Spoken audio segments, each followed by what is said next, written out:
The temperature and political rhetoric increased this week, especially in Texas politics.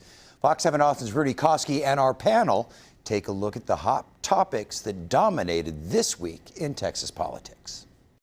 Here we are back in the LBJ penthouse talking about this week in Texas politics, and some of the big stories for the week include Governor Greg Abbott continues to make school part of his re-election campaign by endorsing a voucher program, the political name-calling ramping up in the Attorney General's GOP runoff, where Ken Paxton called George P. Bush a liberal pushing a woke agenda to redo the Alamo, the governor's migrant trespassing border strategy had its first courtroom victory in Kinney County, Democrats in Congress triggering an investigation into Governor Greg Abbott and if he illegally used COVID relief money to pay for Operation Lone Star, Governor Abbott pushing back, blasting the Biden administration for sending baby formula to migrant families while store shelves across the nation are empty, and a federal appeals court on Wednesday reinstated a Republican-backed Texas law that prohibits large social media companies from banning use based on political viewpoints.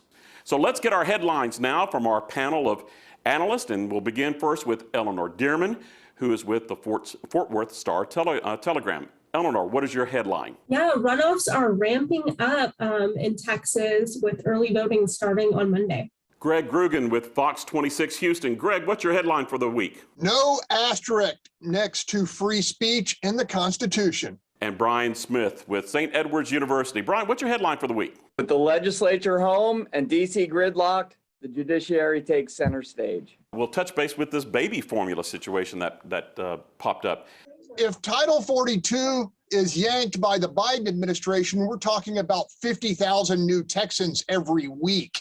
So, baby formula, failure to patrol on the federal side, effectively the border, it's just a colossal mess. I think the bigger issue is supply chain. And when we think about the baby formula, that specifically is lose-lose. But I think the Republicans will be able to capitalize on supply chain problems going into the fall, and they'll be able to blame the Biden administration for them. Baby formula is something that is a necessity in many homes across the state and across the country. So I think certainly supply chain shortage and the economy are issues that are front of mind for many folks. Do we move away from the border, or is this going to be the issue for the summer? Brian. In Texas, the border's always going to be at the very top with the economy, and I don't think it's going away anytime soon. The situation's not getting any better down there. In terms of the criticism of Abbott for spending COVID money down there,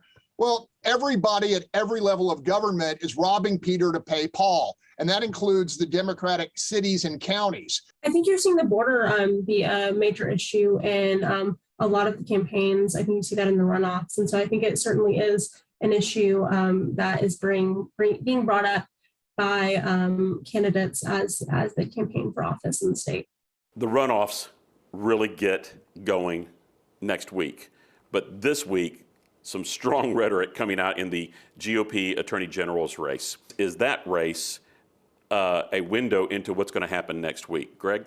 Look, I don't even know if Vegas is even putting odds on George P. Bush winning that runoff.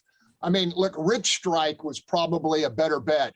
Ken Paxton with a Democrat in the general election may be one of the best shots for a Democrat to win a statewide office, but that could be, a potential more competitive race than we've seen some of the other statewide races. The problem, of course, is a wounded Ken Paxton is still going to be a difficult candidate to beat, no matter how many indictments are hanging over his head. The Trump rally is coming to Austin on Saturday. It's going to be loud, inside and out.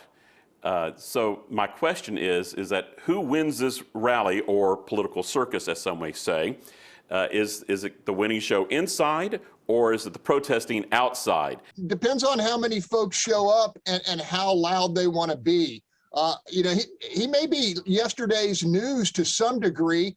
Do people see him as the lightning rod he once was? I think we'll be able to better address that question after the runoffs in Texas, and maybe even as far as the November election. I think by coming here into Austin, right after we've heard about Supreme Court decisions, he's really poking the bear. And with that, let's wrap up this week in Texas politics with our one word. And we'll start off with Eleanor. Eleanor, what's your one word for the week? Elections. Greg, your word for the week. Constitution. Brian, your word for the week. Alamo. And with that, we're wrapping up another week in Texas politics.